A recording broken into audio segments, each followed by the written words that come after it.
रहता है या कुछ सड़ गए आम, कुछ अच्छे थे, इस टाइप के प्रश्नों को देखेंगे। फिलहाल इस वीडियो में हम लोग जो हैं टाइप 1 को देखने वाले हैं। आइए डायरेक्ट क्वेश्चन से ही देखते हैं, बहुत आसान होता है थैला वाला। क्वेश्चन के माध्यम से हम लोग समझने का प्रयास करते हैं। तो क्वेश्चन नंबर 1 है कि एक थैले में तीन लाल 4 नीली और 5 काली गेंदे हैं। थैले से यादृच्छया एक गेंद निकाली जाती है।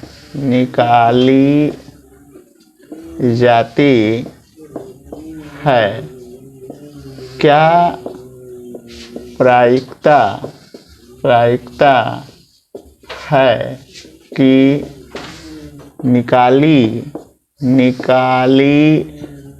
गई गेंद नीली होगी।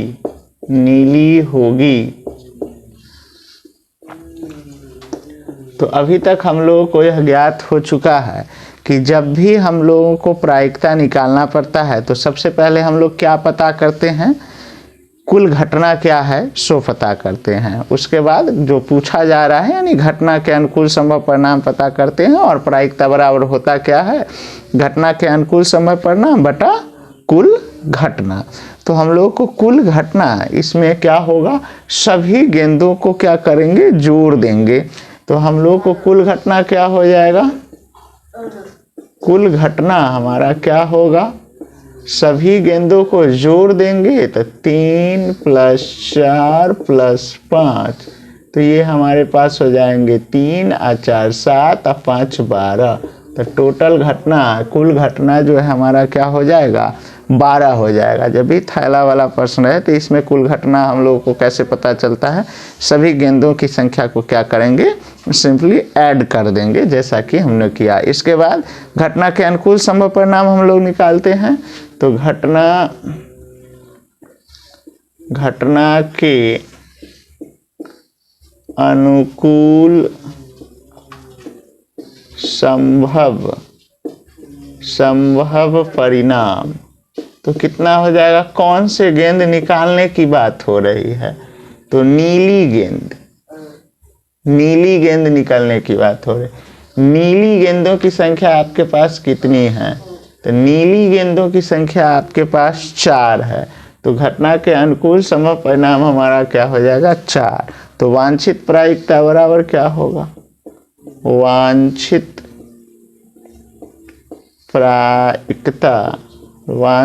प्रायिकता बराबर क्या होगा, तो प्रायिकता बराबर क्या होता है, अब तक हम लोगों को फॉर्मूला याद हो चुका है, घटना के अनुकूल संभव परिणाम बटा कुल घटना। तो घटना के अनुकूल संभव परिणाम कितना है आपको, 4, कुल घटना कितना है 12, कटेगा 4 से, तो 4 × 4 और 4 × 3 12, 1/3 आपका आंसर हो गया। चलिए कुछ और कंसेप्ट इसमें देखते हैं, क्वेश्चन के ही माध्यम से देख लेते हैं। दूसरा क्वेश्चन हम लोग लेते हैं कि एक थैले में 2 नीली 6 पीली तथा 4 हरी गेंदें हैं। थैले से यादृच्छया एक गेंद निकाली जाती है तो निम्न के होने की प्रायिकता ज्ञात कीजिए। तो निम्न के होने की प्रायिकता ज्ञात कीजिए। सबसे पहला मान लीजिए हमने दिया कि नीली होने की, नीली होने की। नंबर 2, नीली नहीं होने की। नंबर 3,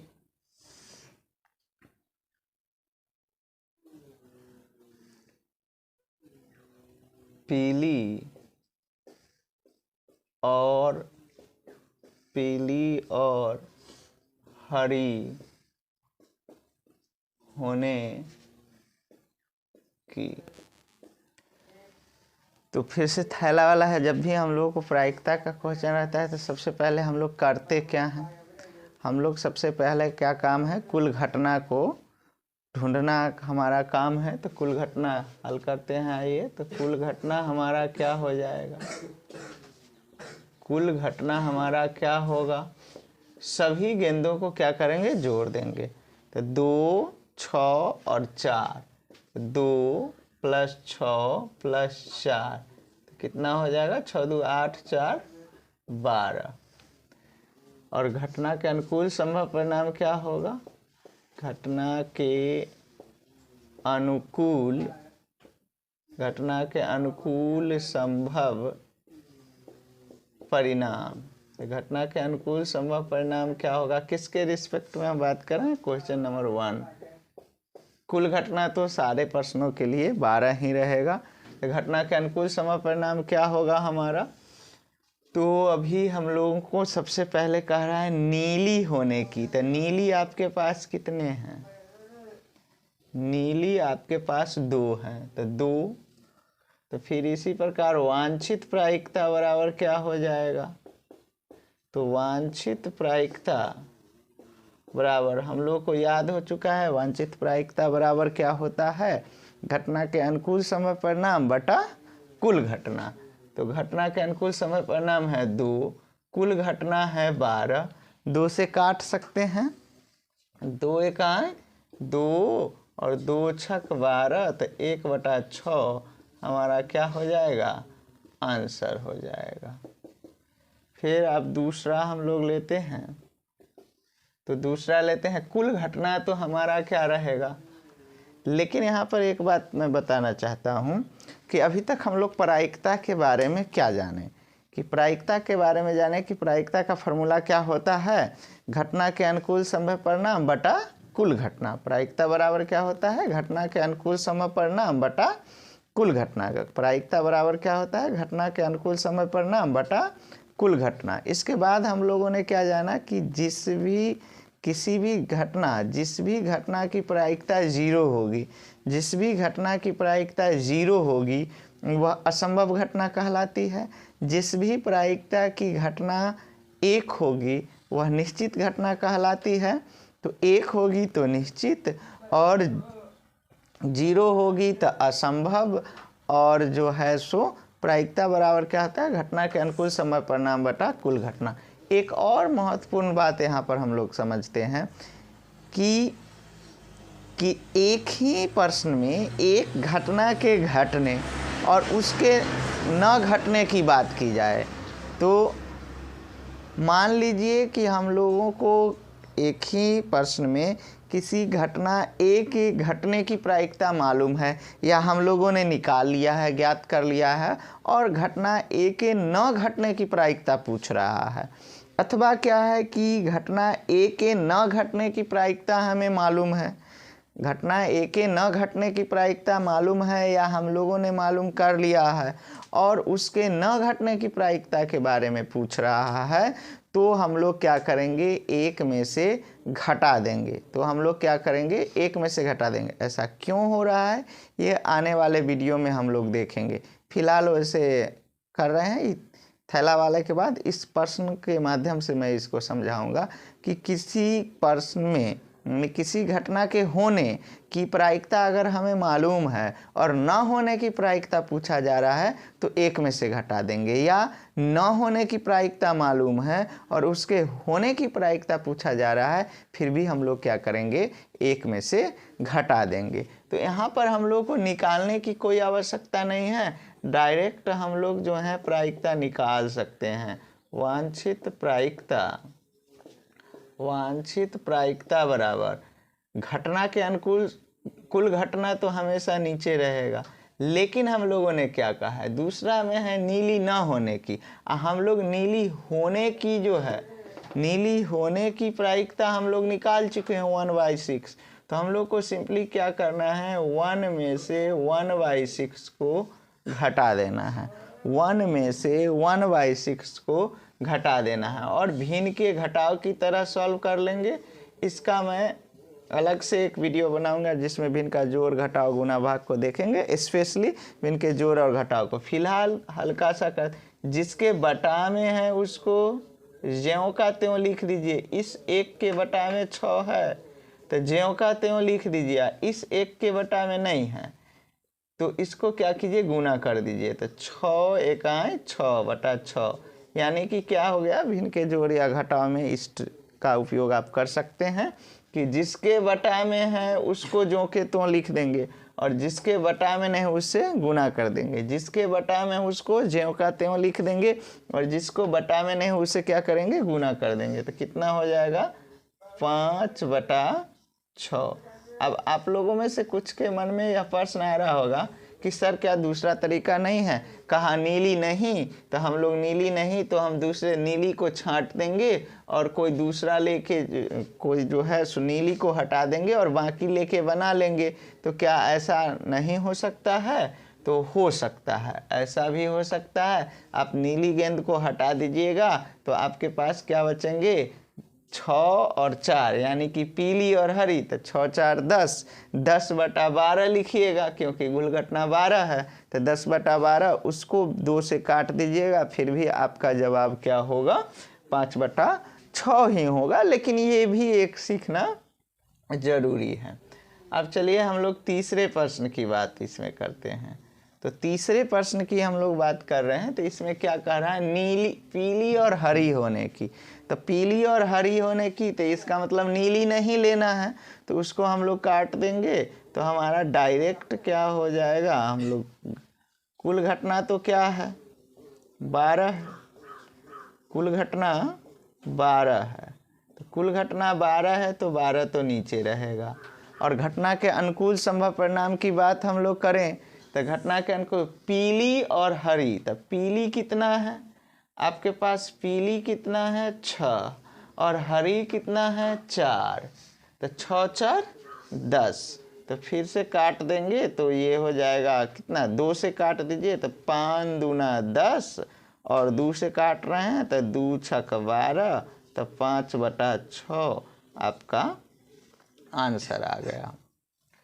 तो अभी मैंने कहा था कि ये कंसेप्ट को थोड़ा प्रश्न के माध्यम से क्लियर करेंगे कि किसी घटना के होने और किसी घटना के न होने की प्रायिकता जब किसी एक का मालूम है तो किसी दूसरे के मालूम करने के लिए उसको क्या करते हैं, एक में से घटा देते हैं। तो प्रश्नों के माध्यम से इस कंसेप्ट को समझते हैं। आइए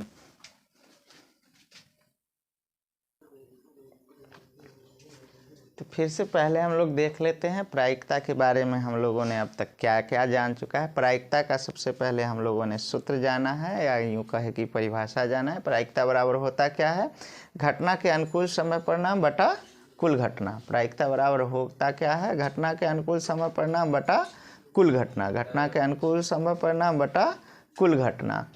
और साथ ही जान चुके हैं कि जिस भी घटना की प्रायिकता 0 आती है वह असंभव घटना कहलाती है। जिस भी प्रायिकता की घटना जीरो आती है, प्रायिकता जीरो आती है, वह असंभव घटना कहलाती है। और जिस भी घटना की प्रायिकता 1 आती है वह निश्चित घटना कहलाती है। और अभी हम लोग बात कर रहे थे कि किसी एक ही प्रश्न में किसी एक के होने की प्रायिकता मालूम हो और दूसरे उसी के न होने की प्रायिकता पूछा जाए, या किसी एक के न होने की प्रायिकता मालूम हो और उसी के होने की प्रायिकता पूछा जाए, तो उसको एक में से घटा देंगे और हमारा आंसर आ जाएगा।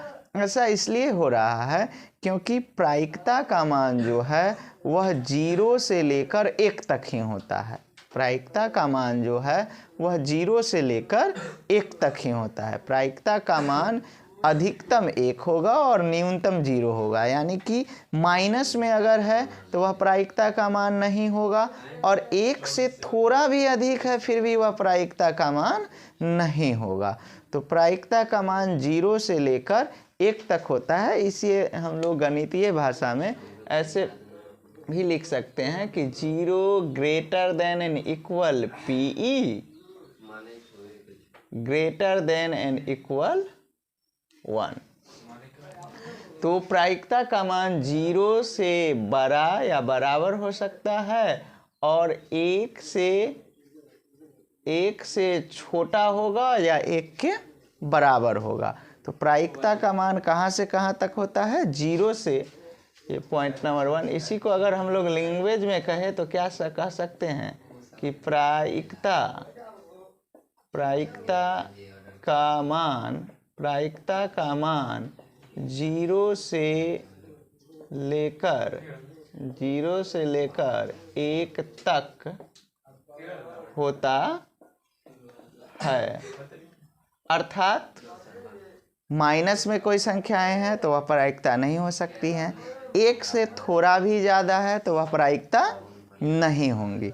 चलिए हम लोग अपने प्रश्न पर आते हैं कि हम लोगों ने प्रश्न में कहा था, देखने वाले हैं कि कब 1 में से घटाएंगे, इस कंसेप्ट को समझते हैं। मान लीजिए कि चलिए क्वेश्चन ही लिखते हैं कि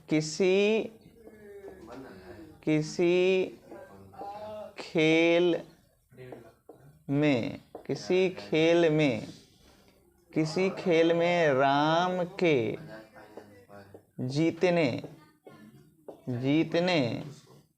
की प्रायिकता 0.3 है।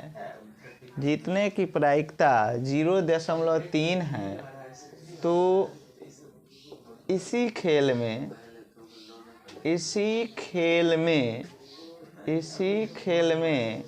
राम के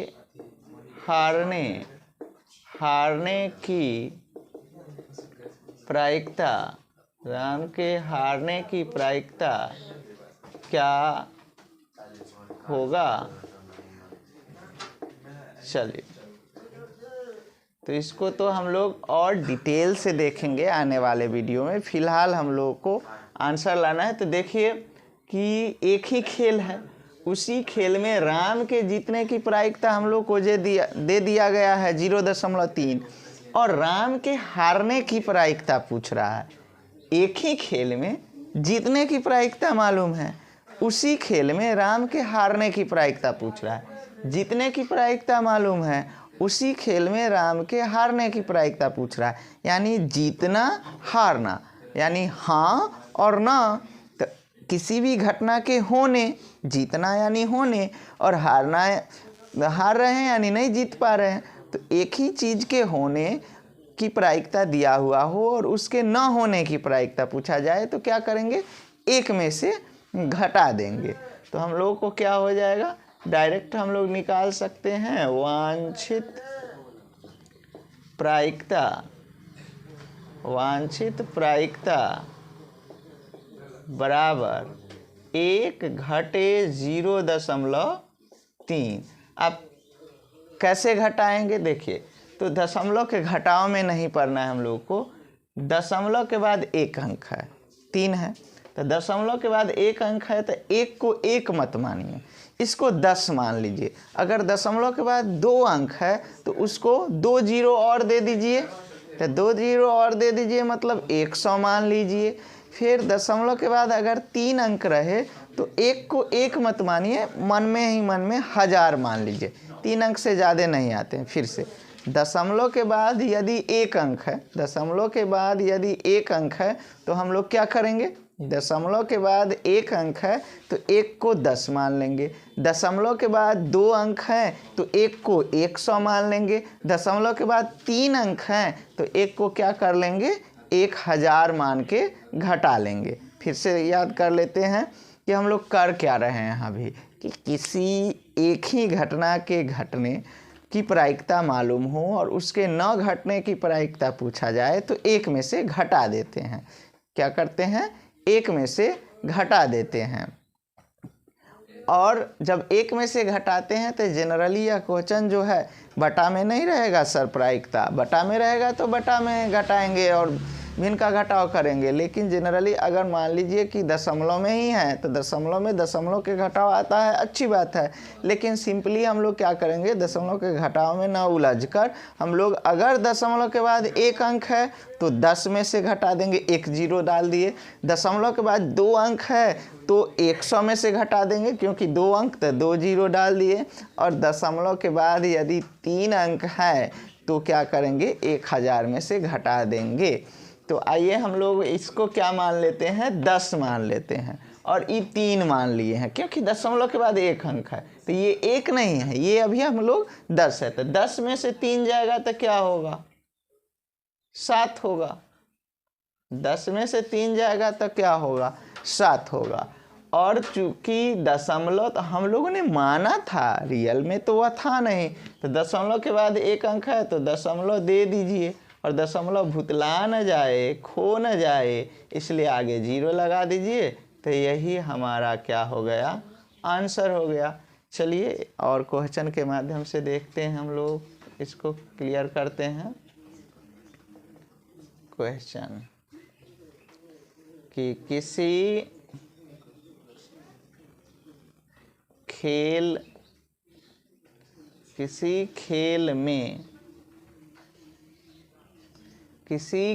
में राम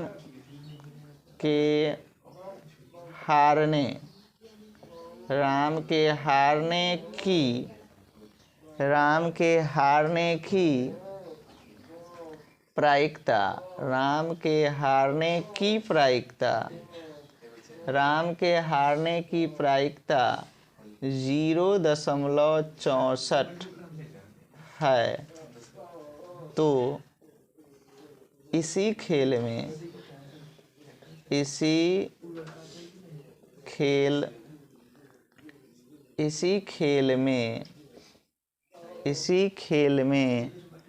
राम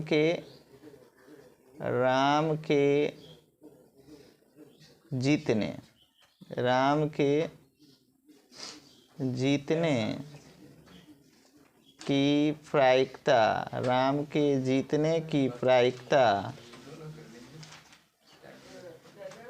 क्या होगा।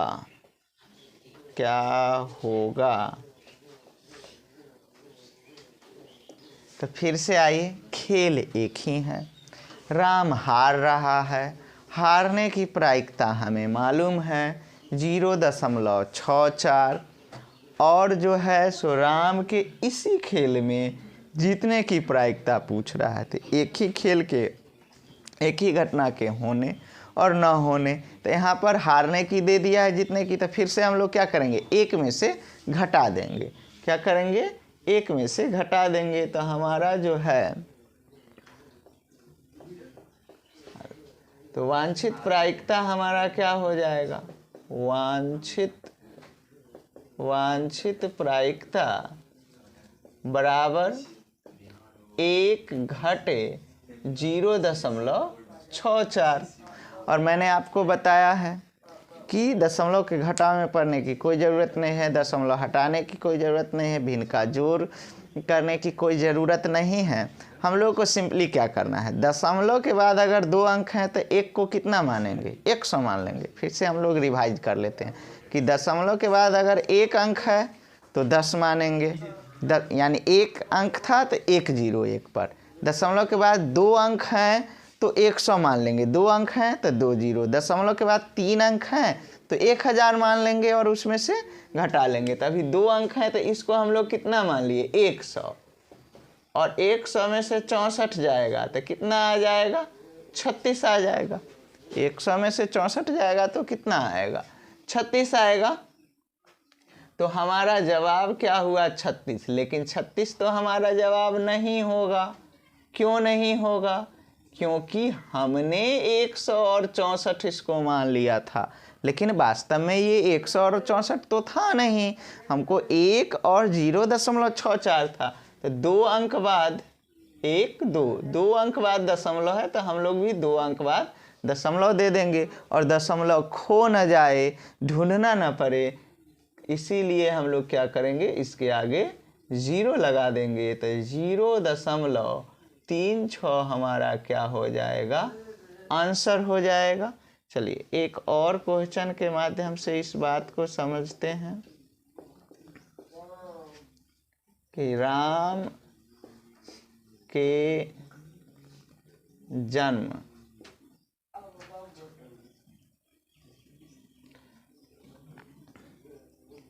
किसी वर्ष में राम के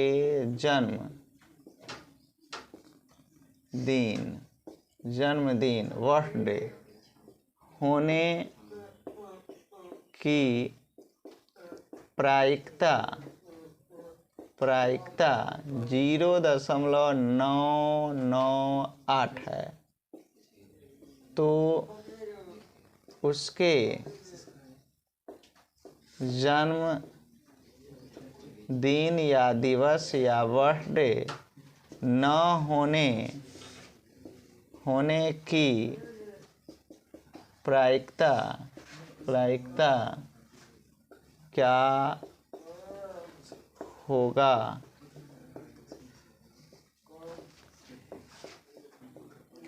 तो फिर से देखिए कि राम के जन्म दिवस होने या बर्थडे होने की प्रायिकता हम लोग को दे दिया है, और न होने की प्रायिकता हम लोगों से क्या कर रहा है, पूछ रहा है।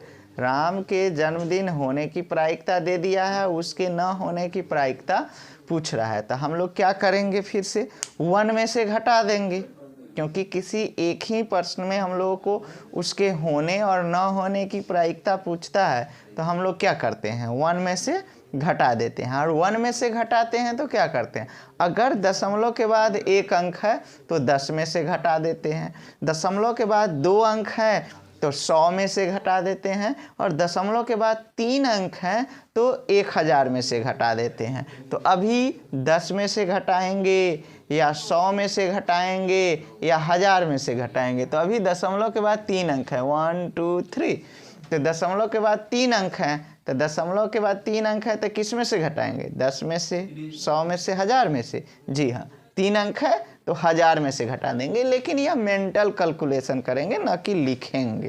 तो हमारा वांछित प्रायिकता क्या हो जाएगा, वांछित प्रायिकता बराबर क्या होगा, 1 घटे 0.998। तो हम लोगों को जानते हैं दशमलव के बाद 3 अंक हैं तो 1000 ले लेंगे, और इसमें से हम लोग घटा देंगे कितना, 998। तो मात्र 2 की कमी है तो 2, तो यहाँ पर आप लोग कहिएगा 2 लिख देंगे, और नहीं तो 2 और दशमलव नहीं दे देंगे। दशमलव के बाद कितने अंक हैं, 3 अंक हैं, तो आपको 3 अंक पुराना पड़ेगा। कैसे पुराएंगे, तो 0 डाल के पुराएंगे। 1 अंक तो 2 अपने हो गया, 1 तो 2 हुआ, 1 तो 0 दे दिए तो आप 2 अंक हुआ, दूसरा 0 दिए तो 3 अंक हुआ। अब दशमलव के बाद चूंकि यहाँ पर 3 अंक हैं तो हम लोग को यहाँ पर 3 अंक चाहिए, तो ये 3 अंक हम लोग को पूरा देना है, और अब दशमलव डाल देंगे। तो दशमलव के बाद 3 अंक, तो यहाँ भी दशमलव के बाद 3 अंक, और तब यहाँ पर जाके 0 दे देंगे। इसका मतलब क्या हो रहा है हम लोगों को, इसका मतलब क्या हो रहा है कि किसी एक घटना के होने और उसी घटना के न होने की प्रायिकता का योग क्या होता है, 1 होता है। किसी एक घटना के होने और उसी घटना के न होने की प्रायिकता का योग क्या होता है, 1 होता है। एक बार फिर से हम लोग दोहरा लेते हैं कि प्रायिकता के बारे में हम लोगों ने क्या क्या जाना। पढ़ने में तो हम लोगों ने सिक्का वाला देखा, 1 सिक्का वाला, 2 सिक्का वाला, 3 सिक्का वाला, पासा वाला में 1 पासा वाला, 2 पासा वाला देखा। थैला वाला में ये टाइप 1 है, थैला वाला में टाइप 1 है। टाइप 2 हम लोग कल देखेंगे।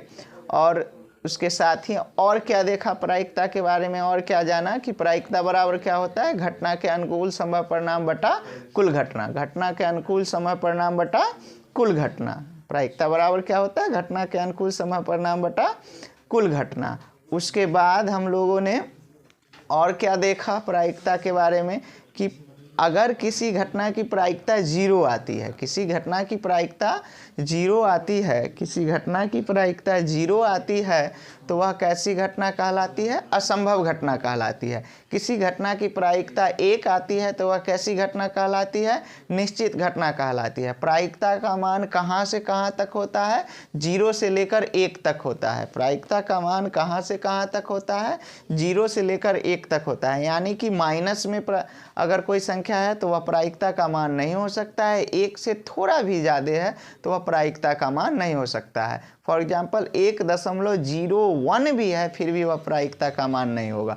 तो प्रायिकता का मान 0 से लेकर 1 तक होता है। प्रायिकता का मान 0 से लेकर 1 तक होता है। और उसको गणितीय रूप में हम लोग ऐसे लिख सकते हैं, 0 greater than and equal probability greater than and equal 1। इस तरह से ये ऑब्जेक्टिव में ऐसे दे सकता है, इसलिए इसको याद कर लेना ज़रूरी है।